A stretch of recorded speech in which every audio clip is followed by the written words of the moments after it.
Olá, sejam muito bem-vindos ao podcast Diário Econômico.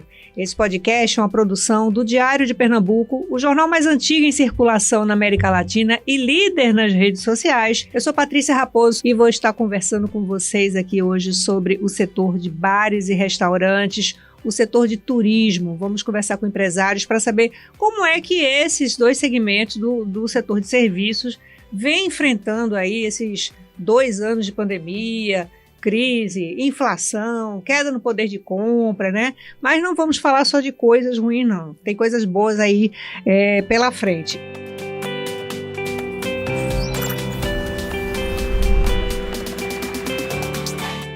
Estão comigo aqui no estúdio o Tony Souza, que é presidente da Associação Brasileira de Bares e Restaurantes aqui de Pernambuco. Seja bem-vindo, Tony.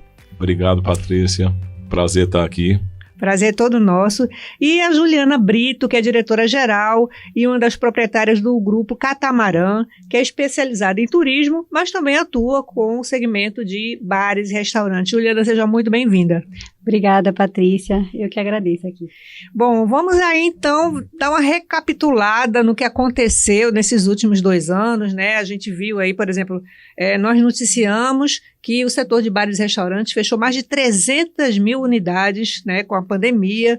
O setor de hotelaria também perdeu, se eu não me engano, mais de 3 mil estabelecimentos. Esses setores já estão se recuperando, estão voltando a respirar, começando por Tony, aí onde as perdas foram maiores. Como é que está o segmento aí de bares e restaurantes, Tony? Se reinventando a cada dia, né, Patrícia? Tá, e você falou que vem coisa boa, tá aí uma coisa boa, né? A gente aprendeu a se reinventar, a resiliência foi o que falou alto no período de pandemia, e saímos desse período de pandemia, pelo menos a parte maior, né, das restrições, saímos fortalecidos, vários estabelecimentos com novos serviços, um delivery funcionando de maneira diferente, porém a gente vive paralelamente uma crise mundial e que reflete na nossa inflação, reflete na crise de abastecimento, reflete na perda de poder econômico das famílias, e tudo isso tem uma repercussão imensa que a gente vai conversando aqui, né, e vai observando cada um no seu devido momento. Você falou aí nessa questão da desorganização da cadeia de distribuição de produtos. A gente fica achando que isso atinge só a indústria, mas atingiu o negócio de vocês também. De que forma? Nós tivemos uma crise de abastecimento durante a pandemia, diversos produtos faltaram, e desde que saímos do período de pico da pandemia, estamos aí vivendo esse momento agora, a gente ainda não tem uma regularidade total. E isso leva a um momento muito delicado, porque a gente tem um aumento de preços por conta de aumento de insumos básicos, né, de commodities, de combustível, matriz energética, tudo. E quando há uma ruptura, a lei de oferta e procura, a lei de mercado maior, ela sempre vai valer, né? Então, mesmo que os produtos tenham atingido preços que eram inimagináveis, com a escassez deles, as pessoas se submetem a pagar, né? E a gente tem uma alimentação da inflação se dando tanto pelo aumento de custos, mas também por essa lei de oferta e procura. E no seu setor, Juliana, como é que andam as coisas? Recuperação? Estão animados ou ainda estão enfrentando aí as turbulências? A gente acaba trabalhando nos 3 segmentos, né? A gente trabalha no turismo, propriamente dito, com os turistas e as agências, trabalhamos no segmento de alimentação e também no segmento de eventos. E os 3 segmentos foram afetados em cheio pela pandemia, né? Então, acho que o que aconteceu parou tudo efetivamente, e a gente vê o impacto nos 3 segmentos. Agora que está realmente a coisa voltando ao normal, o turismo promete muito agora nesse 2º semestre, porque as pessoas ficaram muito tempo sem viajar e elas querem viajar, né? O turismo interno cresceu muito, você já sente reflexos aí na tua operação? Sim, sim, a gente teve um aumento muito grande na demanda do próprio público de perto, né? Eu acho que as pessoas optaram inicialmente por viajar de carro, ao invés de viajar de avião, depois voltaram para o avião, mas de carro tem tido muita gente, né? O que a gente chama de turismo regional. Você explora um filão aqui que pouca gente explora, quase ninguém, eu acho que explora, que são os rios do Recife, né? Com o catamarã. Você conseguiu recuperar o teu fluxo de passeios no rio ou ainda não? Em alguns momentos sim, outros não. O que a gente percebe é que a demanda ela voltou, mas ela voltou meio fora de ritmo. Então, por vezes, a gente é surpreendido positivamente e por vezes negativamente. Então, ainda não está normal, mas a demanda voltou. Então, ela está oscilando um pouco, né? E quando chove, para a gente faz muita diferença. Então, talvez a gente perca até um pouco, às vezes, a noção quando tem muita chuva, né? Que esse inverno desse ano foi rigoroso. Né? O inverno deste ano foi um inverno que surpreendeu pela quantidade de chuva, né? Exato. Verdade. Mas voltou sim, e as pessoas querem viver. E eventos? Você retomou o teu ritmo de eventos? Ainda não chegou no ritmo anterior, mas a gente percebe que está chegando, as cotações estão chegando, o corporativo voltou, então eu acredito que esse ano, o segundo semestre agora promete. Perfeito. Tônia, você vinha falando, você tocou no assunto da inflação, né? Mas a gente percebe que a inflação no setor de bares e restaurantes, ela está abaixo da média, né? O que é que está acontecendo?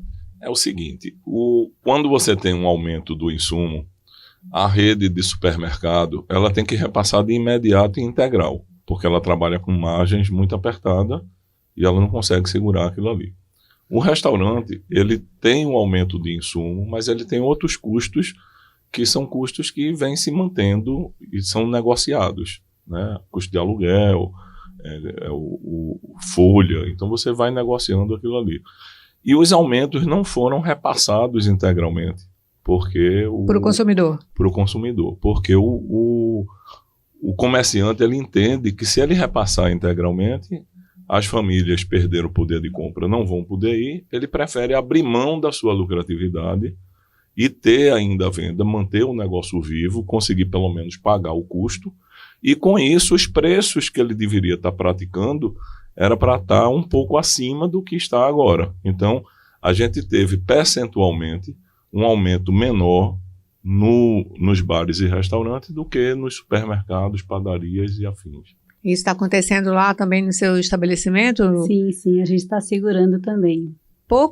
Pela a última pesquisa que eu vi da Brasel, acho que só 4% dos estabelecimentos no Brasil conseguiram, de fato, repassar os custos da inflação. Muitos conseguem ficar ali, né, pagando as contas, outros no prejuízo. O número exato é assim, é basicamente um terço, um terço e um terço. Um terço está operando com lucratividade, um terço está só pagando as contas e um terço está com prejuízo. Prejuízo esse que ele dá para ir administrando e mantendo a coisa aberta, acreditando num momento melhor. Entendi. Mas, assim, quanto tempo o cara aguenta numa situação dessa que a gente está vivendo, hein? Já vem essa realidade desde o ano passado, né? Que a gente vem notando. E isso é reflexo também, Patrícia, essa falta de lucratividade, pelo que ele acumulou de dívidas do período de pandemia. Então, no período de pandemia, tiveram várias linhas de créditos aí que o pessoal absorveu e as carências venceram.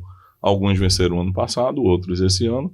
E aí como é que você fica num momento de margem apertada para conseguir ter lucro e ainda pagar o que está anterior? Então, uma das coisas que a gente vem trabalhando nacionalmente e com uma força até no Congresso para isso aí, é que novas linhas de créditos possam surgir. Está para ser lançado um novo Fungetur, que é exatamente um fundo de amparo às empresas de turismo, nas quais os bares e restaurantes também são iluminados.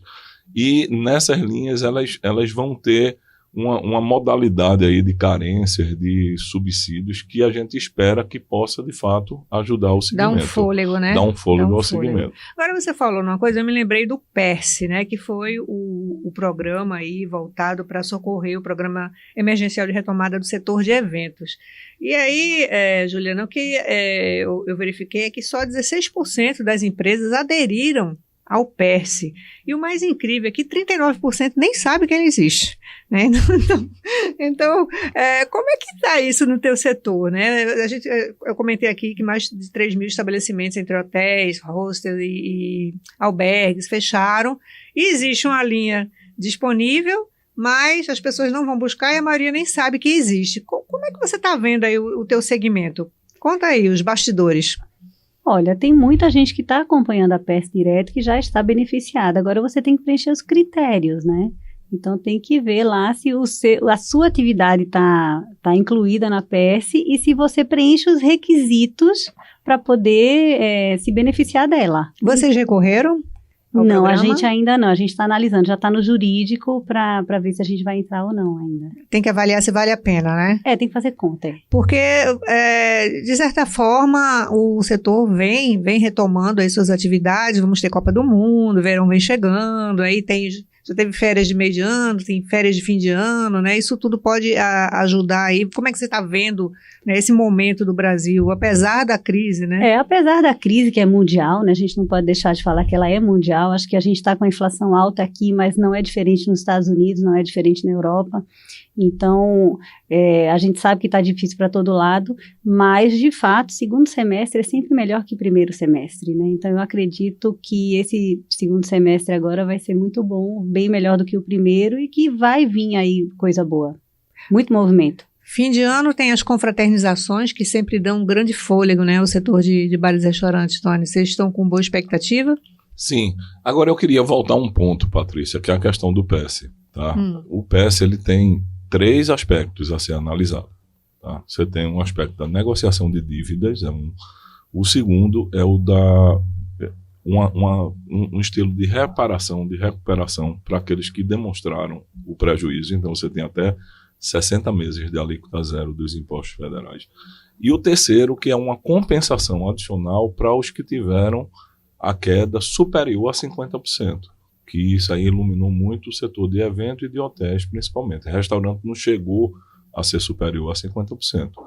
Mas o lamentável desse programa é a falta de interesse por parte dos empresários em entender no detalhe isso aí. A gente na associação, desde março, a gente vem divulgando, a gente promoveu eventos para divulgar cartilhas, e o pessoal deixou assim para a última hora. Graças a Deus foi prorrogado a adesão dele, né? E a Brasel está nacionalmente movendo 2 ações, uma para que os bares e restaurantes que tiveram queda no faturamento comprovado, mesmo não sendo cadastrados no cadastro, eles possam ser iluminados, né? E o outro também para os bares e restaurantes do Super Simples, que inicialmente estão de fora por conta das diretrizes do Ministério da Economia, mas que a gente tem uma esperança que até esses possam ser iluminados. De fato, o PES, ele é assim, uma esperança de reequilíbrio do caixa,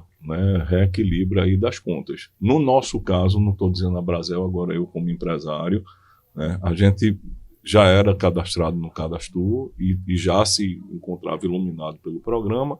E é uma coisa que melhorou muito a situação econômica nossa, porque a gente vai ter 5 anos aí de isenção, e quando a gente faz a conta do que a gente tem de crédito, ou seja, do que a gente não vai pagar nesses 5 anos, a gente recompõe, né, aquele crédito que a gente teve que tomar lá fora e que hoje está devendo. Perfeito. Agora, no seu entendimento, o que é que está acontecendo com o empresário, né, que não está interessado em aderir? Seria infelizmente, não, infelizmente há um nível de desinformação muito grande. Como a gente falou aqui, 39% não desconhece. A gente tem no setor de alimento fora do lar, no estado de Pernambuco, a gente tem entre MEI, micro, pequena e médias empresas, a gente tinha ativo em torno de 60 mil. A gente não sabe quanto tem exatamente hoje, eu não tenho esse número atualizado. Para 300 e poucos associados na Brasel. Então, não existe esse espírito corporativista das pessoas de estarem se unindo, né, para entender o que é que há de benefício, para entender como se fortalecer, se exatamente. Beneficiar. E a gente tem um canal de comunicação ativo, tem manuais que foram lançados, tem cartilhas que foram lançadas, tem uma série de coisas, e as pessoas não buscaram infelizmente, essa informação. Essa cultura do cooperativismo realmente ela não é muito forte aqui no Nordeste, né? Você vai encontrar o associativismo, o cooperativismo mais forte no Sul e Sudeste, principalmente no Sul, onde surgiu o cooperativismo, né? Isso é uma coisa que, de certa forma, prejudica bastante, né, o empresário, porque você saber que existe para você ali uma oportunidade, mas você não desfruta dela por falta de conhecimento, é bem complicado. Uma coisa que eu fiquei com muita pena, teve muita gente que entrou direto, né? Ou seja, a associação moveu uma ação que não tem custo para o associado, não vai ter, como é que se diz, honorários, nem de êxito, porque é uma coisa que a associação está bancando, e muitos empresários foram com os seus advogados direto, tendo que pagar honorários, tendo que pagar sucumbência, uma série de coisas. Então, se a gente olhar até para uma coisa mais simples, taxas que se pagam em cartão de crédito, em refeições convênio, ou seja, a gente tem tudo isso negociado em bloco e as pessoas podem se beneficiar e não se beneficiam, né? Às vezes eu chego num lugar assim, menorzinho, eu vou conversar ali com o proprietário, ele não tem nem ideia que isso existe, é uma pena. É verdade. E no setor de turismo, como você vem vendo? No setor de restaurante também, né? Você tem eventos, restaurantes, turismo. Como você percebe, como ele falou agora, essa questão do empresário se envolver no setor de hotelaria, de eventos? Você acha que eles se envolvem mais com associações, com cooperativas? Como funciona? Bom, eu faço parte, né? A gente faz parte há muitos anos. Acho que há mais de 20 anos que a gente faz parte das entidades que representam o nosso segmento, né? Desde Convention Bureau, a Abrazel, a BIH, acho que anda todo mundo meio que de mão dada, né? No nosso segmento. E é muito importante estar e fazer parte, não basta apenas ser associado. Quando a gente tem condições, a gente é até conselheiro, a gente vai para as eleições, enfim, a gente realmente participa dentro daquilo que nos compete, porque é assim que a gente consegue fortalecer o nosso segmento. Agora, realmente, a gente sabe que não é todo mundo que tem essa visão. As pessoas acham que se dedicar a uma associação é perda de tempo, por vezes, né? Então, a gente precisa continuar fazendo esse trabalho de formiguinha mesmo e puxando cada vez mais. É o que eu costumo sempre dizer ao pessoal, gente, a gente que é associado, conversa com outras pessoas e traz essas outras pessoas para somar na entidade, né? Porque a gente percebeu a necessidade de se estar associado com uma entidade, por exemplo, agora na pandemia, nunca se viu tanto a importância de ter uma entidade para representar o setor como agora, né? E muitas surgiram, né, durante a pandemia aqui. Surgiu, por exemplo, o Movimento Pro Pernambuco, surgiu durante a pandemia. São, acho que, 32 entidades hoje, que se uniram, né, para juntas tentar vencer esse momento. Agora, durante esse período da pandemia, Tony, a Abrazel conseguiu atrair mais associados? Sim, a gente teve um número estável, né, na Abrazel, mas esse número ficou estável exatamente porque chegaram novos e alguns poucos saíram, né? Teve algumas empresas que vieram a encerrar. Já não tinham condições de pagar e tem que sair, encerrar a atividade. Então o número ficou estável, o que significou que alguns entraram, né? E agora, esse ano, a gente tem notado um movimento de novos associados entrando todo mês, né? Eu acho que está começando uma divulgação nova, um momento novo, e a gente vem empenhado nisso aí, está se reestruturando a comunicação da Abrazel e o comercial da Abrazel exatamente para conseguir informar a classe, ao segmento, né, as vantagens deles de estarmos juntos, né?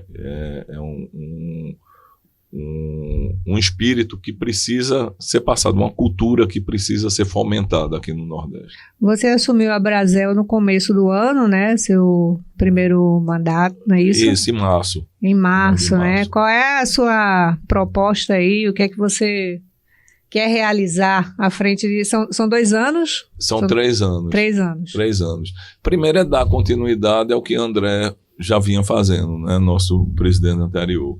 E era um foco de reestruturação da Abrazel em termos de entidade no que diz respeito à comunicação dela com as demais entidades do trade e com as autoridades, né? Então a gente vem buscando ter um relacionamento um dia a dia, de fato, com todas as autoridades de todas as esferas.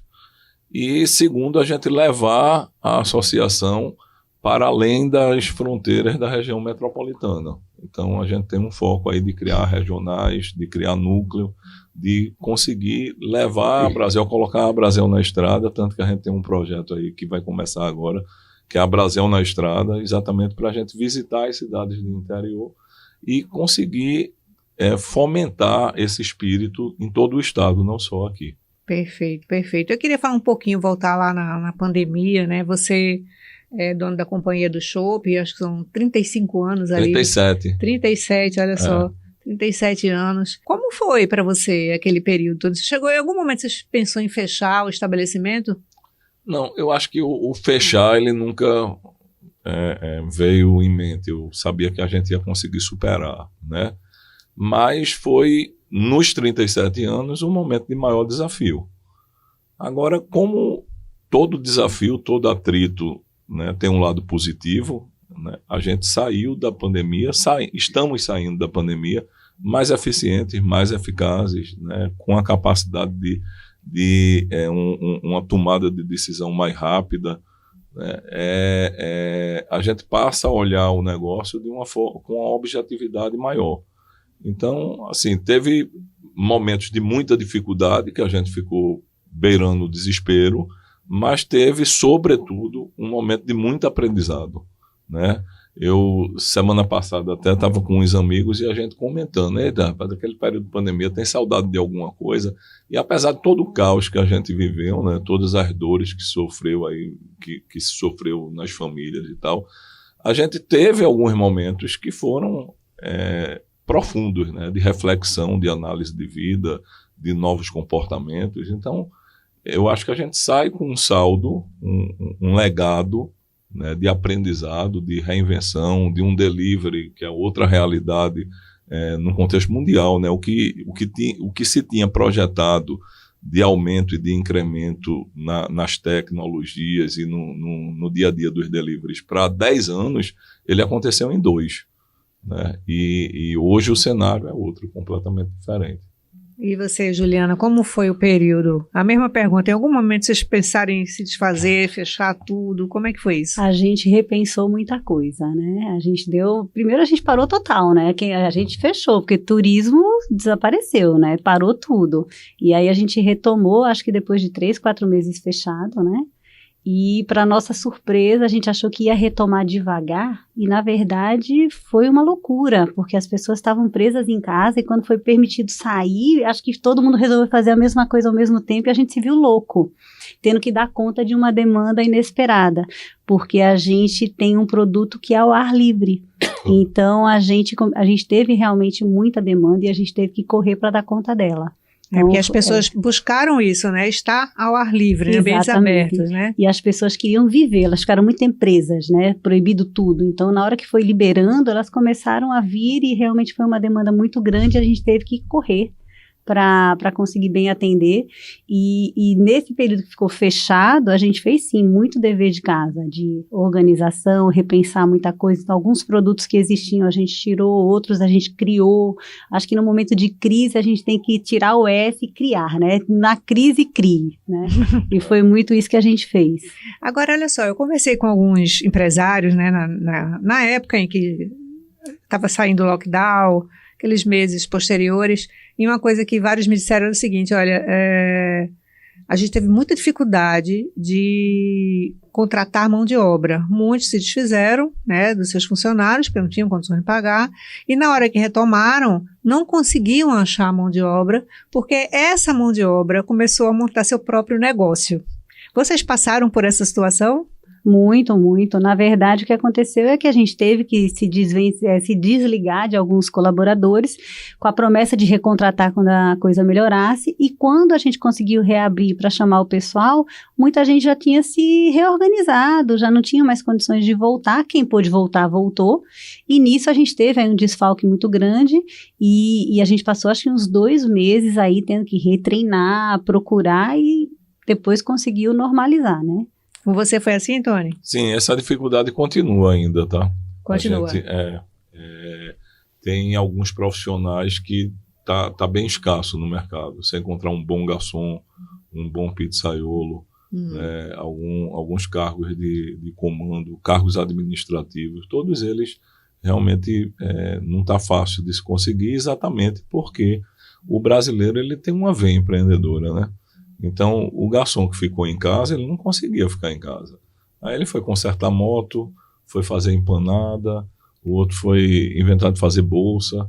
Então, eu tive alguns garçons que viraram empreendedores, né? Viraram empresários e, graças a Deus, estão bem, né? E para a gente conseguir pessoas para você retreinar, não é fácil, né? Não é rápido. Não é rápido. Então, a gente tem algumas vagas que a gente ainda não conseguiu suprir. Estamos ali levando, né? Mas não estamos ainda com a excelência de serviço que nós tínhamos antes da pandemia. Muitos, imagino que houve um redesenho aí nesse mercado de bares e restaurantes com o surgimento de pequenas operações, justamente por iniciativa dessas pessoas, né, que ficaram desempregadas. Exato. E foram fazer e abrir um negócio familiar, né? Isso. E muita gente pegando esse crescimento do delivery. Então, em torno de 65% a 70% dos novos estabelecimentos no segmento de alimentação fora do lar, elas são estabelecimentos voltados para o delivery, que é o que a gente chama de dark kitchen. Ele não tem atendimento presencial, só delivery. Uhum. E aí muitos desses deliveries novos, eles surgem exatamente pela iniciativa de ex-colaboradores de bares e restaurantes. E essa tendência do dark kitchen, ela afeta o negócio de vocês de alguma forma? Ou vocês entraram também na onda? Não, a Dark Kitchen ela tem uma base de custo diferenciada, né? Desde que ela esteja regulamentada e ela esteja ali atendendo a todos os critérios sanitários, uma empresa estabelecida, né, arrecadando os seus tributos, eu acho que fica uma concorrência equilibrada, equiparada. Ela tem um foco que é o delivery, e o restaurante, quando ele também faz delivery, aquilo ali é um plus para ele, que grande parte dos custos dele já foram diluídos. Então, acho que se dá uma coisa equilibrada. O grande problema é semelhante ao que a gente assistiu naquela explosão dos food trucks, né? Que era muita gente que estava na informalidade. Então, a informalidade, sim, ela gera uma concorrência que é desequilibrada e um serviço também que muitas vezes quebra aquela qualidade e quebra a confiança por parte do consumidor. Uhum. Então, é isso aí que a gente está com cuidado, que as dark kitchens elas são muito bem-vindas, né? É um segmento que é explorado mundialmente e aqui não vai ser diferente, porém que a pessoa faça com a responsabilidade social, né, de estar ali totalmente legalizado e organizado para poder atender com qualidade. Juliana, o delivery, esse crescimento, esse boom do delivery, ele afeta a frequência no teu estabelecimento? Não, no nosso em específico não, porque as pessoas vão muito pelo ambiente, né, para estar ao ar livre, tem a questão da vista da cidade também, a música ao vivo, então para a gente o delivery ele não impactou nesse sentido de diminuir demanda não. E inclusive em relação ao delivery, a gente também colocou o delivery lá no Catamarã, coisa que a gente não tinha antes da pandemia. Não é uma operação grande, é como o Tony falou, é uma coisa que complementa, mas é mais no sentido de ter também essa opção para atender aquele cliente que quer receber fidelizar o cliente, né? Entendi, perfeito. Olha só, nós estamos chegando ao final do nosso programa e a última pergunta que eu queria fazer para vocês é saber o que é que vocês esperam de 2023, começando com a Juliana, por favor. Eu espero que a gente consiga encerrar esse capítulo pandemia de forma definitiva, né? Não ter mais que usar máscara em nenhum tipo de ambiente e que a gente possa retomar realmente aquilo que a gente chama do antigo normal, né? Um futuro em breve aí. Mas eu acredito que a demanda vai ser muito boa nesse segundo semestre. Acho que a gente vai ter um verão quente, com muito sol, para o pessoal passear bastante. Para compensar essa chuvarada toda aí, né? Exatamente. Alagou todo mundo, deixou todo mundo mofado. Exatamente. Alguém falou, eu vi no Instagram, alguém coloca lá, é impressão minha ou todas as casas em Recife estão mofando? Eu disse, não, meu filho, não está dando impressão sua, não. A minha mofou. Acho que mofou todo canto. Geral, né? E você, Tony? Eu pego carona no que Ju está dizendo aí do segundo semestre. Antes de 2023, a gente espera que o segundo semestre tenha aí um pique diferente. A gente tem Copa do Mundo, todo ano de Copa do Mundo é um ano positivo. A gente tem as eleições que, quer queira, quer não queira, movimenta, são os comitês, todo mundo está na rua. Espero que a polarização não traga danos, né? A gente consiga conviver democraticamente. E a gente já tem uma esperança que o segundo semestre seja legal. Eu vivo há muito tempo no meio empresarial, e aí todo período de grandes crises as pessoas dizem assim, é só ir até o final do ano, quem vencer o final desse ano para o ano vai ser bom. E quando está no meio de uma crise, parece que o cara vence e quando chega no ano seguinte é pior ainda. Então, eu espero que pelo menos o próximo ano não seja pior do que esse. A gente tem um segundo semestre que seja positivo e que a gente continue essa positividade aí por 2023. Eu continuo com esperança, sim, com esperança de uma recuperação, uma esperança no país, uma esperança da gente conseguir superar, se reequalizar, de ter um novo momento. Eu acho que o Brasil ele tem essa capacidade de se reinventar, uma riqueza imensa, né? Um povo que tem disposição para trabalho, né? Pode ser mal visto aí fora, mas a gente que vive no dia a dia, a gente vê que é um pessoal que tem raça, né? A gente viu aí na pandemia tantos e quantos se reinventaram e fizeram alguma coisa acontecer, e eu espero que em 2023 a gente volte aqui para só falar de coisa boa, né, Ju? Pois é, com certeza. Boa, gostei. Então, 2023 está marcado, vocês estão aqui só para falar de coisa boa. Amém. Obrigada, Tony, obrigada, Juliana, obrigada a você que nos acompanhou até aqui. Não esqueçam de se inscrever nos nossos canais para acompanhar os próximos episódios. Até a próxima, pessoal. Obrigada. Obrigada.